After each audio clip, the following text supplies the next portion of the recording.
আউযুবিল্লাহি মিনাশ শাইতানির রাজিম বিসমিল্লাহির রহমানির রহিম। গেইন দেন, একটু গেইনটা একটু হালকা বাড়ান।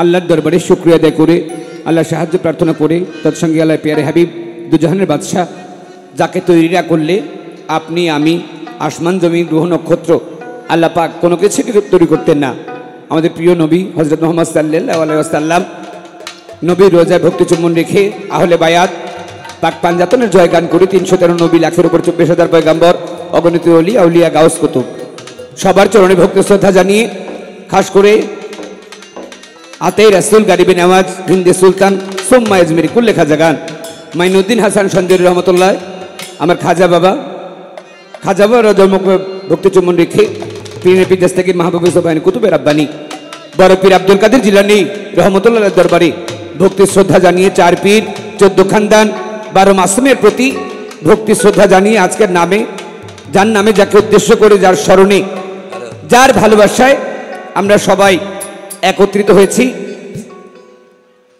দয়াল বাবা লঙ্গর চানসার রহমতুল্লাহ একনিষ্ঠ ভক্ত হযরত দয়াল বাবা আলেপ চানসার রহমতুল্লাহ, তার স্মরণে, তার হুকুমে আজকের এই ফাল্গুনী উরস।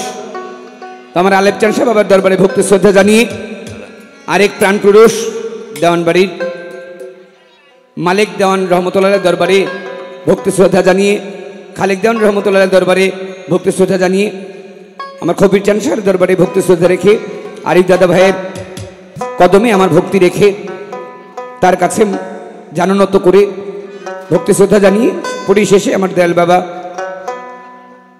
আমার গানের মালিক, আমার দয়াল মাখুদ চানসার রহমতুল্লাহ দরবারে ভক্তি শ্রদ্ধা রাখছি। আমার গর্ভধারিণী, যিনি আমাকে এই দুনিয়া দেখিয়েছেন, যার কারণে আমি সঙ্গীত পেয়েছি, আমার মায়ের চরণে ভক্তি শ্রদ্ধা জানিয়ে,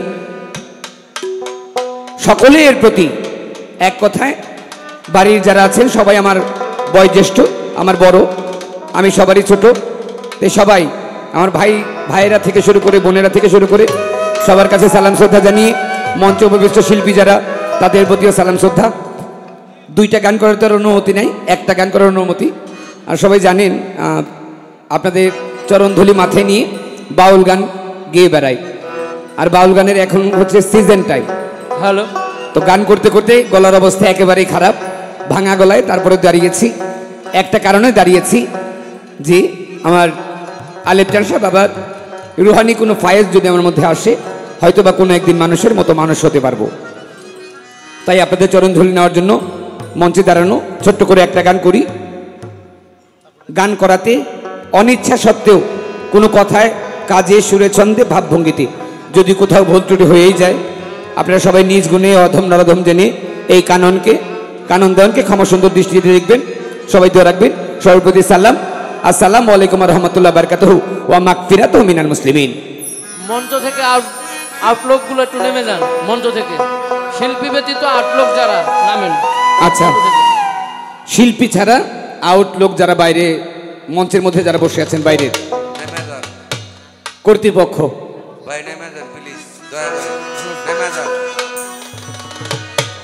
তো গানের সময় একটা কথা শুধু বলবো, আজকে দরবে আলেপ চানসার বাবার এই উরস হুকুম করেছিলেন লঙ্গর চানসার রহমতুল্লাহ। লঙ্গর চানসার বাবার আদেশে আলেপ চানসার এই উরস করতেন। তো সবাই, আলেপ চানসার বাবারও বেশ কিছু গান আছে, তো সবাই শুধু দেখলাম বিচ্ছেদের দিকে ধাবিয়ে চলছেন। কে কতটুকু ভাব আর বিচ্ছেদ গাইতে পারেন? বাউল গানটাকে তো এমন বিষয় না, বাউল গানটাকে কোনো শিল্পী বলেছেন ধর্মীয় সঙ্গীত, হালিম চিশতি সাহেব বলেছেন ধর্মীয় সঙ্গীত, আমরা বলি পালা গান বা বিচার গান বা বাউল গান। এই বাউল গানে নিজের প্রতি, আরেকজনের প্রতি বিবেক বিবেচনা করতে হয়। এই জন্য সবাই তো ভাব বা বিচ্ছেদ গান করলেন, আমি আলেপ চানসার বাবার একটা তত্ত্ব গান করার চেষ্টা করি। দয়াল আমার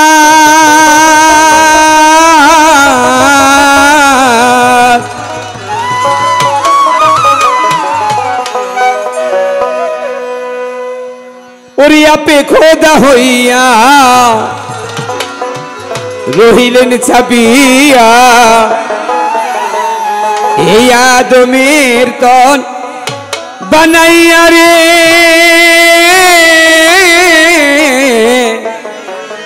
মাওলাই আপে খোদা হইয়া।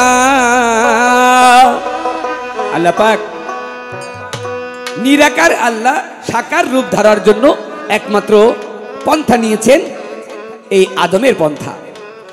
আদমের মধ্যেই আল্লাহ পাক বিরাজ করেন। তাই এই আদমকে যদি কেউ চিনতে পারে তাহলে সে আল্লাহকে চিনতে পারবে। এই জন্য হাদিসে বলেছেন আপে খোদা হইয়া রহিলেন চাপিয়া আদমের তন বানাইয়া রে আপে খোদা হইয়া হইয়াছেন ছাপিয়া আদমের তন বানাইয়া রে আপে খোদা হইয়া। ওরে সত্য তালা দেহ ভুবন করে আদম তন তার ভিতরে লুকাইল আপে নিরঞ্জন। সত্য তালা দেহ ভুবন তার ভিতরে লুকাইল আপে নিরঞ্জন। সত্য তালা দেহ ভুবন করে আদম তন তার ভিতরে লুকাইল আপে নিরঞ্জন। তারে ডাকার মতো ডাকলো রে যেই জন ডাকার মতো ডাকলো রে যেই জন ডাকার মতো ডাকলো যেই জন সে তাহারে দৈঘ ধরারে ভবে সে তাহারে দৈঘ ধরা আপে খোদা হইয়া রইয়াছেন ছাপিয়া আদমের তন বানাইয়া রে আপে খোদা হইয়া রইয়াছেন ছাপিয়া আদমের তন বানাইয়া রে আপে খোদা হইয়া।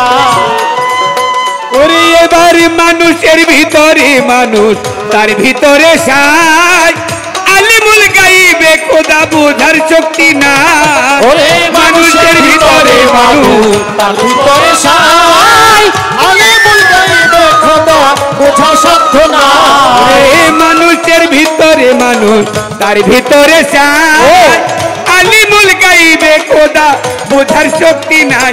আমরা কিঞ্চিত মাত্র বুঝিতে পাই কিঞ্চিত মাত্র বুঝিতে পাই কিঞ্চিত মাত্র বুঝিতে পাই যুবতীর রূপ দেখিয়া রে একজন যুবতীর রূপ দেখিয়া আপে খোদা হইয়া রইয়াছেন লুকাইয়া আদমের তন বানাইয়া রে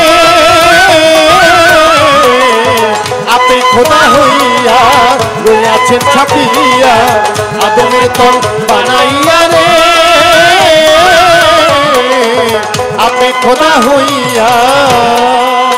ওরে আমার মুহাম্মদুর রাসূলুল্লাহ দেখিলেন যারে মানুষের অসাধ্য কিরে দেখিতে তারে। আমার মুহাম্মদ রাসূলুল্লাহ দেখিলেন যারে মানুষের সাধ্য কি আর দেখিতে পারে। মুহাম্মদ রাসূলুল্লাহ দেখিলেন যারে মানুষের কি সাধ্য এবার দেখিতে পারে। মুহাম্মদুর রাসূলুল্লাহ দেখিলেন যারে মানুষের অসাধ্য কিরে দেখিতে তারে। আমার দিনের নবী কেমনে বলে দিনের নবী কেঁদে বলে দিনের নবী কেঁদে বলে আরেকবার যাও দেখা দিয়া রে প্রভু আরেকবার যাও দেখা দিয়া আপে খোদা হইয়া রইয়াছেন ছাপিয়া আদমের তন বানাইয়া রে। আছে বাবাজি গান করতেছে, গানের কথাগুলো বোঝা যায়। জি আমার মুহাম্মদুর রাসূলুল্লাহ দেখিলেন যারে মানুষের অসাধ্য কিরে দেখিতে তারে। কথাটা কিন্তু খুব গুরুত্বপূর্ণ। আমার রাসূল কারীম সাল্লাল্লাহু আলাইহি ওয়াসাল্লাম তিনি প্রথম ছিলেন আল্লাহর নূর, দ্বিতীয় তওবা গাছের মূল, তৃতীয় সেতারাই নবী, চতুর্থে ময়ূরণী আকার, পঞ্চমেতে তিনি সেতার, ষষ্ঠমেতে আদম শোকে বৃক্ষের ফুল, অষ্টমে পিতা আব্দুল্লাহর মুকামে মাহমুদায়, নবমে অষ্টমে মা আমিনার গর্ভে, দশমে এই দুনিয়ায়, আর এই দুনিয়া থেকে নবী হযরত মুহাম্মদ সাল্লাল্লাহু আলাইহি ওয়াসাল্লাম মিরাজ করেছেন তার জীবনে একবার। আমার রাসূল আমার আল্লাহর কাছে বললেন, নবী মিরাজের মধ্যে বললেন, হে আল্লাহ, আমি আপনার সাথে মোলাকাত করতে পারলাম, আমার জীবনে মিরাজ করতে পারলাম, আপনার সাক্ষাৎ পাইলাম, আমার যারা উম্মত তারা কি পাবে না? আমার আল্লাহ পাক বললেন, হে মুহাম্মদ, আপনি আজকে মিরাজের মধ্যে আসছেন, এই মিরাজ থেকে আমি আপনাকে একটা সুসংবাদ দিই। সেই সুসংবাদটা হচ্ছে, আপনি মিরাজ থেকে যে 5 ওয়াক্ত পাঁচগানা নামাজ, রোজা, হজ, যাকাত, কালেমা, যে ধর্মসিদ্ধিগুলো নিয়ে যাচ্ছেন, এর মধ্যে প্রধান একটা কাজ হচ্ছে নামাজ। ওই নামাজের মধ্যে আপনি আপনার জীবনের মধ্যে দেখা করছেন, আমি রাসূল আল্লাহর সাথে একবার, আপনার উম্মত যারা তারা দেখা করতে পারবে প্রত্যেক দিনের মধ্যে 5 বার। এই জন্যই বলেছেন আসসালাতুল মিরাজুল মুমিনিন, মুমিন বান্দার মিরাজ হয় নামাজের মধ্যে, যদি ওই রকম নামাজ কেউ পড়তে পারেন। আবার ওই যে 5 ওয়াক্ত পাঁচগানা, ওই মুসলমানদের মধ্যে কয়েকটা তফাৎ আছে, কথাগুলো বললে আসলে গীবত হয়ে যায়, এগুলো বলতে চাই না।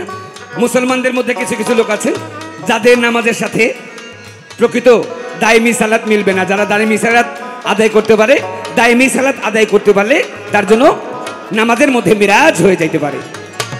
তাই মুহাম্মাদুর রাসূলুল্লাহ দেখিলেন যারে, মানুষের অসাধ্য কিরে দেখিতে তারে, আমার দ্বীনের নবী কেন্দে বলে, দ্বীনের নবী কেঁদে বলে, আমার মুহাম্মদ কেঁদে বলে, আরেকবার যাও দেখা দিয়া রে প্রভু, আরেকবার যাও দেখা দিয়া, আপে খোদা হইয়া রইয়াছে ছাপিয়া, আদমের তন বানাইয়া রে,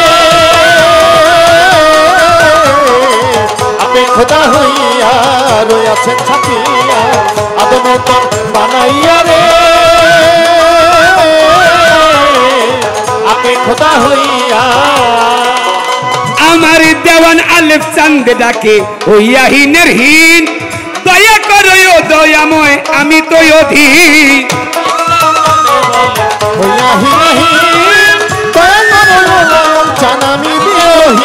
আমার দেওয়ান আলেফ চাঁদ ডাকে, দেওয়ান আলেফ চাঁদ ডাকে হইয়াহীনের হীন, দয়া করো দয়াময় আমি তো অধীন, আমায় দিও দেখা হাই শরীর দিন, দিও দেখা হাই শরীর দিন, দিও দেখা হাই শরীর দিন, দিও দেখা হাই শরীর দিন, আলিফ লাম মিম দালে মিশাইয়া রে প্রভু, আলিফ লাম মিম দালে মিশাইয়া, আপে খোদা হইয়া রইয়াছে ছাপিয়া, আদমের তন বানাইয়া রে,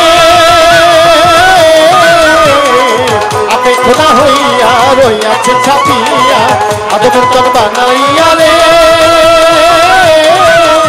রে আপে খোদা হইয়া রহিলেন ছাপিয়া, আদমের তন বানাইয়া রে,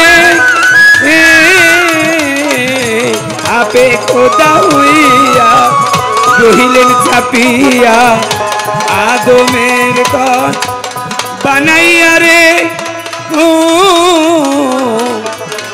আপে খোদা হইয়া।